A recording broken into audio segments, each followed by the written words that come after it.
Hello everyone, welcome to Shaurya competition. और आज की इस वीडियो में हम आरआरबी के सभी एग्जाम के लिए साइंस का practice set number 11 important question के साथ लेकर आए हैं। और इससे पहले हम साइंस के 10 प्रैक्टिस सेट आरआरबी के सभी एग्जाम के लिए अपने इसी यूट्यूब चैनल पर करा चुके हैं। अगर आपने अभी तक वो सेट नहीं देखे हैं तो डिस्क्रिप्शन में मैंने उसकी प्लेलिस्ट का लिंक दिया है, आप जाकर देख सकते हो। और दोस्तों, इस प्रैक्टिस सेट में सभी क्वेश्चनों को हमने आरआरबी के प्रीवियस क्वेश्चन के आधार पर सिलेक्ट किया है। तो ये जो हमारा प्रैक्टिस सेट है ये आपके लिए बेहद इम्पोर्टेंट होने वाला है। और सभी क्वेश्चन से संबंधित इम्पोर्टेंट जानकारी भी मैं आपको क्वेश्चन के साथ ही वीडियो में बताऊंगा, तो सभी वीडियो को अंत तक देखें। चलिए स्टार्ट करते हैं। क्वेश्चन नंबर 1, कांच में प्रकाश की चाल क्या होगी यदि कांच का अपवर्तनांक 3/2 है। तो देखो, कांच से जो है कांच में प्रकाश की चाल पूछ रहा है, ठीक। और कांच का अपवर्तनांक दे रखा है, यानी n की वैल्यू कितनी दे रखी है यहाँ पर 3/2। तो आपने एक फॉर्मूला पढ़ा होगा कि n बराबर होता है C/V। और C यहाँ पर क्या होती है, ये निर्वात में प्रकाश की चाल होती है, निर्वात में प्रकाश की चाल, ठीक है। और C की वैल्यू के बारे में तो आप जानते ही होंगे, C की कितनी वैल्यू होती है, C की वैल्यू होती है 3 × 10⁸, ठीक है। यहाँ पर अगर हम इस v को इधर लेके चले जाएंगे तो n/में आ जाएगा, तो v बराबर हो जाएगा C/में कितना n। C की वैल्यू कितनी है 3 × 10⁸, और अपॉन n की वैल्यू कितनी है 3/2। यहाँ से 3 से 3 कैंसिल हो जाएगा और ये वाला 2 घूम कर ऊपर चला जाएगा, तो v की वैल्यू कितनी आ जाएगी 2 × 10⁸ और मीटर पर सेकेंड। यानी कांच में प्रकाश की चाल कितनी होगी 2 × 10⁸ मीटर पर second. Option number B is the right answer. Next question पे बढ़ते हैं। कपड़ों पर लगे स्याही के धब्बों को हटाने के लिए निम्न में से किस अम्ल का प्रयोग किया जाता है। बोरिक अम्ल का, टार्टेरिक अम्ल का, लैक्टिक अम्ल का, या इनमें से कोई नहीं। सही आंसर है ऑप्शन नंबर सी, लैक्टिक अम्ल का यूज करते हैं हम। जो स्याही लग जाती है कपड़ों पे या जंग के धब्बे लग जाते हैं, ठीक है, उसको हटाने के लिए किसका, लैक्टिक अम्ल का यूज किया जाता है। नेक्स्ट क्वेश्चन, यदि 35 किलोग्राम, m की वैल्यू दी हुई है कितनी 35 kg, 5 मीटर त्रिज्या के, r की वैल्यू यहाँ पे कितनी दी हुई है 5 मीटर, ठीक है, त्रिज्या के वृत्ताकार पथ पर 4 मीटर पर सेकंड, v की वैल्यू कितनी दे रखी है यहाँ पर 4 मीटर पर सेकंड, ठीक, की चाल से गति कर रहा है, तब पिंड की गति में त्वरण है। क्या पूछा है, त्वरण। तो देखो सॉरी दोस्तों, ये त्वरण नहीं है, यहाँ पर बल आएगा, क्योंकि हमारे सारे ऑप्शन बल के हिसाब से दे रखे हैं, ठीक है। क्या पूछा, बल, पिंड की गति में कितना बल लग रहा है, ठीक है, अभिकेंद्र बल की वैल्यू। तो देखो यहाँ बल को हम किससे रिप्रेजेंट करते हैं, F से। तो F बराबर फॉर्मूला होता है ma, ठीक। और A के लिए A क्या होता है यहाँ पर अभिकेंद्र त्वरण, और इसके लिए फॉर्मूला होता है क्या, A का फॉर्मूला होता है A बराबर v²/r। तो ये वैल्यू यहाँ पर पुट करेंगे तो हमारे पास आ जाएगा mv²/r। तो अभिकेंद्र बल का एक फॉर्मूला होता है ये mv²/r। वैल्यू पुट करेंगे यहाँ पर, m की वैल्यू कितनी है 35, v की वैल्यू कितनी है 4, मल्टीप्लाई में आ जाएगा 4, अपॉन में कितना, r की वैल्यू कितनी है यहाँ पर 5। इससे इसको काटेंगे कितना आ जाएगा 7, और मल्टीप्लाई करेंगे तो 4 चौक 16, और 16 की 7 से मल्टीप्लाई करेंगे कितना आ जाएगा 112 न्यूटन इसका सही आंसर हो जाएगा, option number B. Next question, प्रकाश संश्लेषण की दर निम्न में से सबसे ज़्यादा किस रंग के प्रकाश में होती है। प्रकाश संश्लेषण की जो दर है वो सबसे ज़्यादा किस रंग के प्रकाश में होती है। तो इसका सही आंसर ऑप्शन नंबर सी, लाल रंग के प्रकाश में। लाल रंग के प्रकाश में क्या होती है, प्रकाश संश्लेषण की दर सबसे ज़्यादा होती है, ठीक है। अगर यहाँ पर ऑप्शन में श्वेत प्रकाश दिया हुआ होता, श्वेत प्रकाश क्या दिया हुआ होता, श्वेत प्रकाश, तो फिर हमारा सही आंसर श्वेत प्रकाश होता, ना कि लाल रंग, ठीक है। और अगर वो ये कहता कि ए और सी का कॉम्बिनेशन, बोलता कि जो हमारा ऑप्शन नंबर ए यानी नीले रंग और लाल रंग, डी ऑप्शन में ऐसे देता ए और सी दोनों, तो फिर हमारा आंसर ए और सी हो जाता, ठीक है। तो इसमें हम फर्स्ट प्रायोरिटी जो देने वाले हैं वो श्वेत प्रकाश को देने वाले हैं, और दूसरे नंबर पर प्रायोरिटी देंगे हम लाल रंग के प्रकाश और नीले रंग के प्रकाश दोनों में। और जब यहाँ पर ये दोनों ही ऑप्शन में नहीं थे तो तीसरे नंबर पर हमने प्रायोरिटी किसे दी है, लाल रंग को, ठीक है। तो हमारे इस क्वेश्चन के ऑप्शंस के अकॉर्डिंग हमारा ऑप्शन नंबर सी सही आंसर हो गया, ठीक है। अगर श्वेत प्रकाश होता तो हम फर्स्ट प्रायोरिटी श्वेत प्रकाश को देते, और अगर हमारे किसी ऑप्शन में लाल और नीला दोनों दिया हुआ होता, ठीक है, तो फिर हम दूसरे नंबर पर प्रायोरिटी लाल और नीले रंग को देते, ठीक। और हमारे ऑप्शन के अकॉर्डिंग लाल रंग दिया हुआ है यहाँ पर, तो हमारे जो क्वेश्चन है यहाँ पर जो ऑप्शन दिए हुए हैं इसके अकॉर्डिंग लाल रंग का आंसर सही हो जाएगा। नेक्स्ट क्वेश्चन, तारे जो होते हैं ये निम्न में से किसके कारण टिमटिमाते हैं? तो सही आंसर है ऑप्शन नंबर बी, प्रकाश के अपवर्तन के कारण टिमटिमाते हैं तारे।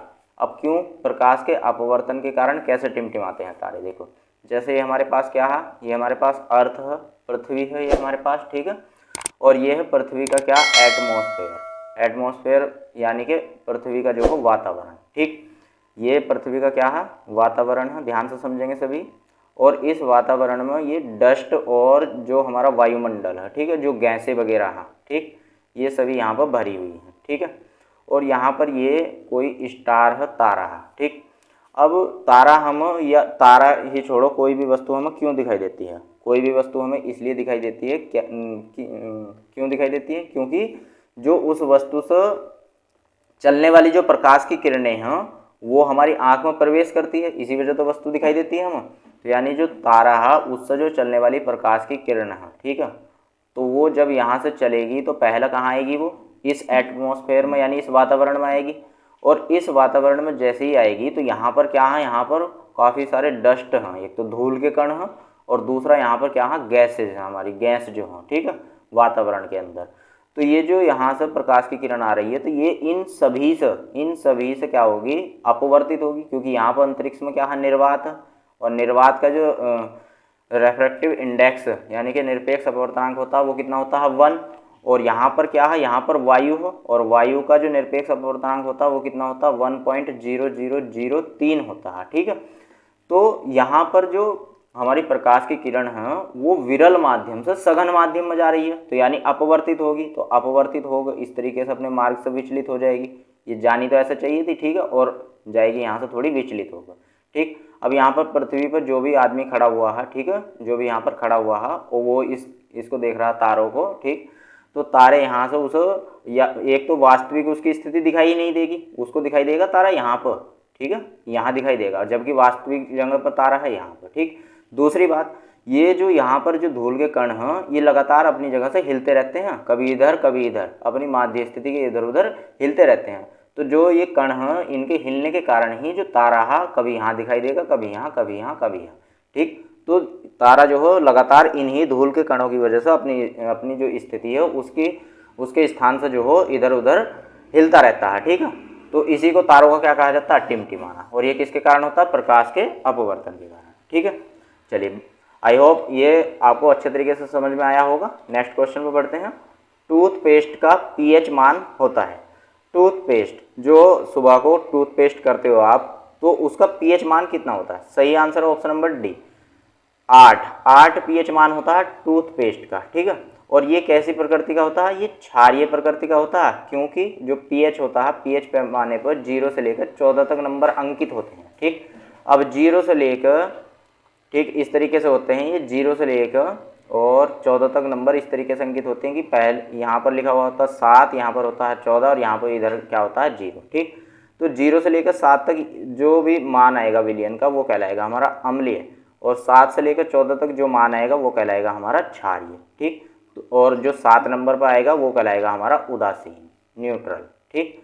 तो जो हमारा 8 है वो तो 7 से लेकर 14 के बीच में लाई कर रहा है यहाँ पर, ठीक। तो विलयन हमारा कैसा होगा, क्षारीय, यानी टूथपेस्ट जो होता है वो कैसा होता है, क्षार होता है, क्षारीय होता है, ठीक। अब जो दांत होते हैं, दांतों का जो पीएच मान होता है वो 5.5 के लगभग होता है, ठीक। अब जब ये 5.5 से कम होना शुरू हो जाता है दांतों का जो पीएच है, ठीक है, जब ये क्या होना शुरू हो जाता है, इससे कम होना शुरू हो जाता है, तो यानी कि दांतों में अम्ल आना शुरू हो जाता है। अम्ल आने की वजह से इनका क्षार होना शुरू हो जाता है, मतलब ये संचरित होने शुरू हो जाते हैं, ठीक। संचरित का मतलब ये नष्ट होने शुरू हो जाते हैं, ठीक है, गिरने शुरू हो जाते हैं।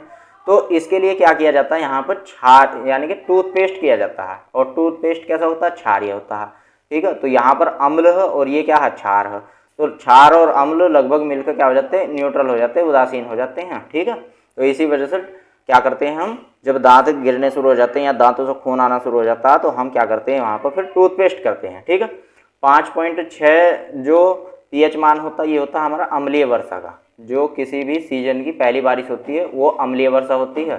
ठीक, और जो 7 पीएच मान होता है ये होता है आसूत जल का, आसूत जल का। और जो 7.4 होता है ये हमारा जो रक्त होता है ब्लड, ठीक है, उसका पीएच मान होता है। नेक्स्ट क्वेश्चन पे बढ़ते हैं। और दोस्तों इस क्वेश्चन को करने से पहले मैं आपको बताना चाहूँगा कि हमारे इसी यूट्यूब चैनल पर डेली करंट अफेयर की क्लास अति महत्वपूर्ण क्वेश्चन के साथ में अपलोड होती है, जिसमें जो हो आपको 10 से 15 मिनट की वीडियो के बीच में ही लगभग पूरे दिन की करंट अफेयर के सभी क्वेश्चनों की जानकारी को डिटेल में दिया जाता है। तो आप उस क्लास को भी देख सकते हो। और हमारे इसी यूट्यूब चैनल पर यूपी पुलिस का जो अभी हाल ही में री एग्ज़ाम होने वाला है जून के लास्ट में या जुलाई के स्टार्टिंग में, तो उससे संबंधित जीएस जीके के प्रैक्टिस सेट लगभग 30 प्रैक्टिस सेट हमने अपने इसी यूट्यूब चैनल पर जो है अपलोड कर दिए हैं। और हिंदी के भी प्रैक्टिस सेट हमने अपने यूट्यूब चैनल पर अपलोड किए हैं और रीजनिंग के भी। तो दोस्तों अगर आप यूपी पुलिस री एग्ज़ाम से संबंधित एग्जाम की भी तैयारी कर रहे हैं तो आप इन प्रैक्टिस सेट को भी देख सकते हो। और आरआरबी के साइंस के प्रैक्टिस सेट तो हमारे यूट्यूब चैनल पर लगातार चल ही रहे हैं। ठीक है, तो दोस्तों आप हमारे परिवार के साथ जुड़कर हमारे परिवार का हिस्सा बन सकते हैं। तो चलिए करते हैं क्वेश्चन अपना। Question number 7, 500 kg। एम की वैल्यू कितनी दी हुई है, 500 kg। केजी का मतलब है यहाँ पर किलोग्राम। 500 किलोग्राम की एक कार 15 मीटर पर सेकेंड, वी की वैल्यू कितनी दी हुई है यहाँ पर 15 मीटर पर सेकेंड की चाल से चल रही है। ब्रेक लगाने के 12 सेकेंड के बाद, मतलब कार में ब्रेक लगाई तो उसके कितने सेकंड के बाद, 12 सेकंड के बाद। टी की वैल्यू कितनी दे रखी है यहाँ पर 12 सेकंड के बाद यह कार रुक जाती है।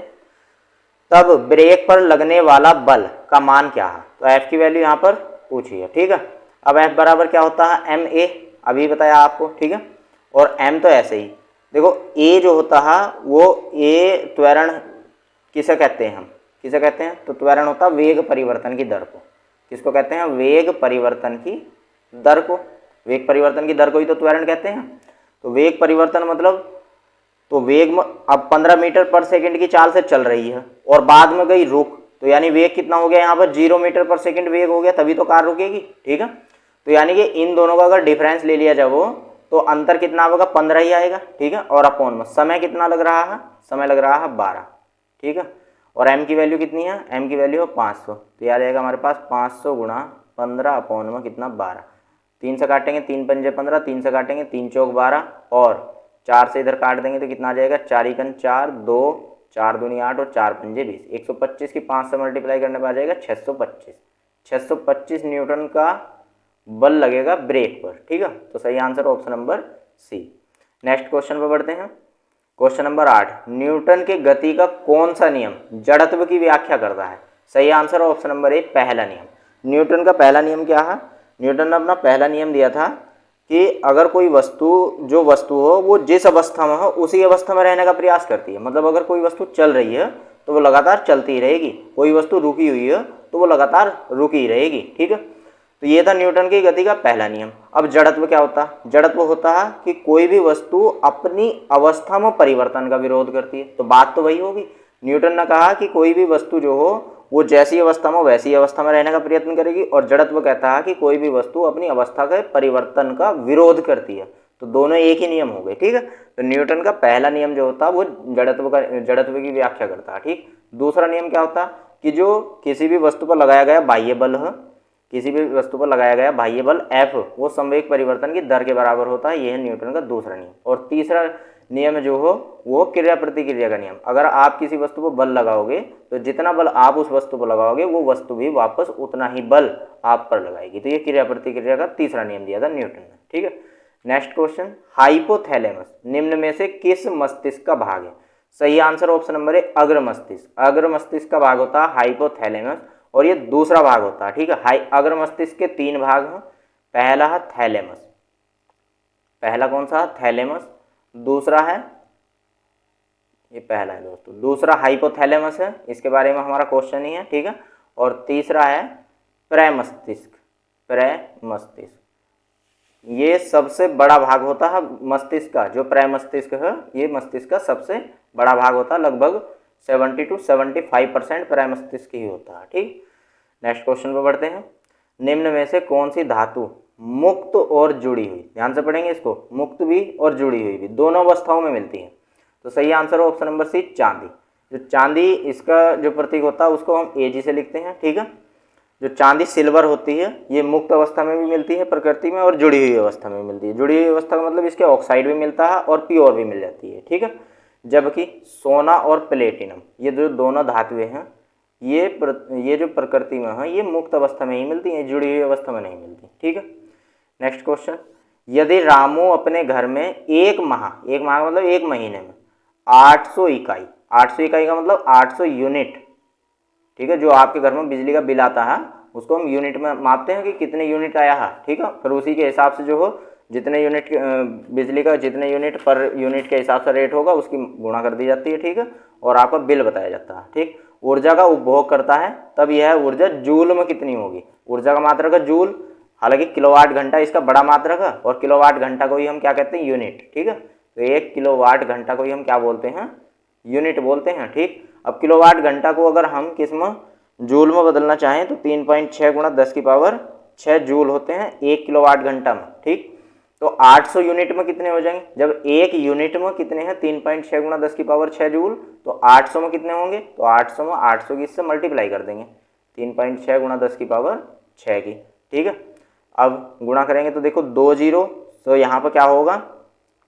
अभी पहले 8 की गुणा कर लेते हैं। इधर 8 छंग 48 का 8 हासिल 4, और 8 तिया 24 और 4 कितना हो जाएगा? 28। ठीक, कितना आ गया? 288। एक पॉइंट है यहाँ पर, पॉइंट हटाने के नीचे जीरो, एक जीरो से एक जीरो कट जाएगी। ठीक है, और यहाँ पर कितना आया है? 800। ठीक है, तो यहाँ पर एक जीरो अभी भी बची हुई है, तो उस जीरो से यहाँ पर पावर में क्या हो जाएगी? ऐड हो जाएगी ये वाली जीरो, तो कितना हो जाएगा? 288 गुणा 10 की पावर 7। तो यहाँ गलती मत कर देना, ऑप्शन नंबर सी में 10 की पावर 8 दी हुई है। ठीक है, और जबकि हमारा आंसर आया 10 की पावर 7, तो इसका सही आंसर हो जाएगा ऑप्शन नंबर डी, इनमें से कोई नहीं। Next question.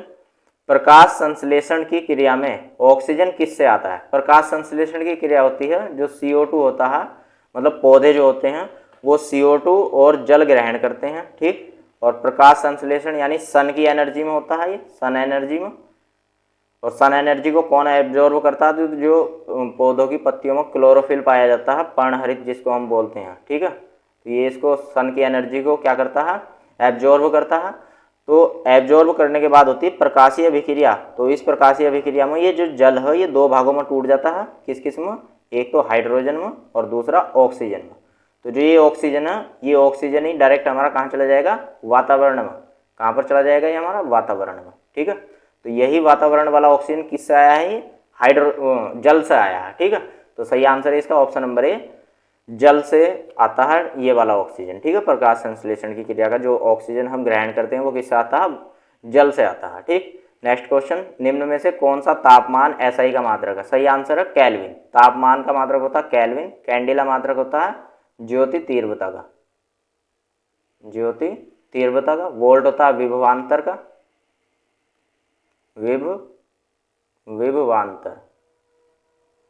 विभवांतर का। ठीक है, और जूल होता है कार्य और ऊर्जा दोनों का मात्रक होता है, जूल कार्य या ऊर्जा। ठीक है, नेक्स्ट क्वेश्चन में बढ़ते हैं। निम्न में से किसके दहन से सल्फर डाइऑक्साइड, जिसको हम SO2 लिखते हैं, गैस उत्पन्न होती है? सही आंसर है डीजल। डीजल के दहन से सल्फर डाइऑक्साइड और साथ में नाइट्रोजन डाइऑक्साइड ये उत्पन्न होती है। ठीक है, पेट्रोल और लकड़ी इन दोनों के दहन से कार्बन डाइऑक्साइड या कार्बन मोनोऑक्साइड उत्पन्न होती है लकड़ी के दहन से। ठीक है, कार्बन डाइऑक्साइड भी होती है लकड़ी के दहन से, कार्बन मोनोऑक्साइड भी, लेकिन पेट्रोल के दहन से होती है कार्बन डाइऑक्साइड। ठीक है, नेक्स्ट। प्रकाश की चाल सर्वप्रथम किसने मापी थी? सही आंसर है ऑप्शन नंबर सी, रोमर। इनका पूरा नाम है ओले रोमर। ओले रोमर ने नापी थी प्रकाश की चाल सबसे पहले। Next question. अमरबेल कैसा पौधा है? तो अमरबेल कैसा पौधा है? सही आंसर है ऑप्शन नंबर बी, परजीवी। परजीवी पौधा है अमरबेल। परजीवी वे पौधे होते हैं जो प्रकाश मतलब अपना भोजन स्वयं नहीं बनाते, दूसरे पर डिपेंड होते हैं। और ये परजीवी में भी कैसा परजीवी है? तो ये पूर्ण तना परजीवी है। कैसा है दोस्तों? पूर्ण तना परजीवी पौधा है। ठीक है, नेक्स्ट क्वेश्चन में बढ़ते हैं। नहाने के साबुन में निम्न में से किसका लवण पाया जाता है? सही आंसर है ऑप्शन नंबर सी, पोटेशियम, जिसको हम के से रिप्रेजेंट करते हैं, के का पोटेशियम का लवण पाया जाता है नहाने के साबुन में। वहीं पर अगर हम कपड़े धोने के साबुन की बात करें तो सोडियम का जो लवण है वो कपड़े धोने के साबुन में पाया जाता है। कपड़े धोने के साबुन में जो लवण पाया जाता है वो कौन सा पाया जाता है, किसका, सोडियम का। नेक्स्ट क्वेश्चन, हमारी कपाल तंत्रिकाओं में कितनी तंत्रिकाएं होती हैं? तो सही आंसर है ऑप्शन नंबर बी, 12 जोड़ी तंत्रिकाएं होती हैं हमारी कपाल तंत्रिकाओं में, ठीक है। और हमारे शरीर में कुल तंत्रिका कितनी होती है? 43 जोड़ी, ये होती हैं कुल तंत्रिका, कुल तंत्रिका। नेक्स्ट क्वेश्चन, निम्न में से कौन सी शरीर की सबसे पतली हड्डी है? सबसे पतली हड्डी, तो सही answer option number A, ethmoid. Ethmoid जो हड्डी है वो शरीर की सबसे पतली हड्डी है, ठीक है। इसको याद रखने के लिए मैंने एक शॉर्ट ट्रिक बनाई है। देखो एथ लिखा हुआ है यहाँ पर, क्या लिखा हुआ है? एथ। एथ से हल्का हल्का ऐसा आवाज आ रहा है जैसे इतनी सी, इतनी सी। इतनी सी का मतलब बहुत ज्यादा पतली हड्डी, ठीक है। अब मैंडिबल, मैंडिबल जो होती है ये हमारी जो खोपड़ी की सबसे मजबूत हड्डी होती है। खोपड़ी की सबसे मजबूत हड्डी, सबसे मजबूत हड्डी। अब इसको किस तरीके से याद रखा जाए, तो इसके लिए भी मैंने एक ट्रिक बनाई है। देखो मैंडिबल, मैंडी का मतलब माइंड, माइंड किस में होता है? खोपड़ी में, ठीक है। तो यानी मैंडी से याद रखेंगे खोपड़ी। और बल का मतलब होता है मजबूत, ठीक है। बल का मतलब फोर्स, मजबूती तो होता है, ठीक। तो खोपड़ी में सबसे मजबूत हड्डी, ठीक। और कार्पल्स जो होती है ये हथेली में पाई जाने वाली हड्डी होती है, ठीक है। हथेली की हड्डी है ये, हथेली में पाई जाने वाली हड्डी। देखो कार से यहाँ से निकलेगा कर का मतलब होता है हाथ, हाथ की हथेली में पाई जाने वाली हड्डी है। नेक्स्ट क्वेश्चन, तापमान के बढ़ने पर निरपेक्ष अपवर्तनांक जो हमारा n होता है, ठीक, इसका मान। तो तापमान के बढ़ने पर n का मान जो है वो घटता है। ऑप्शन नंबर 20 का सही आंसर है। तो दोस्तों इस क्लास को यदि आप डेली देखना चाहते हो तो वीडियो को लाइक और चैनल को सब्सक्राइब करना ना भूलें, और जितना भी हो सके वीडियो को अपने सभी दोस्तों के साथ शेयर करें। धन्यवाद।